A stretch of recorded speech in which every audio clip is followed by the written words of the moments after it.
Sakal Gunarnavasha Vande Guru Sri Charanaravindan.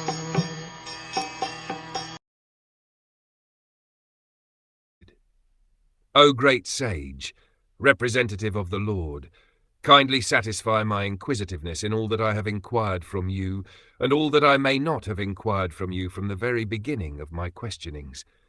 Since I am a soul surrendered unto you, please impart full knowledge in this connection. The spiritual master is always prepared to impart knowledge to the disciple, and specifically when the disciple is very inquisitive. Inquisitiveness on the part of a disciple is greatly necessary for the progressive disciple. Maharaj Parikshit is a typical disciple because he is perfectly inquisitive. If one is not very inquisitive about self-realization, one need not approach a spiritual master simply to make a show of discipleship. Not only is Maharaj Parikshit inquisitive concerning all he has inquired about, but he is also anxious to know about what he has not been able to inquire.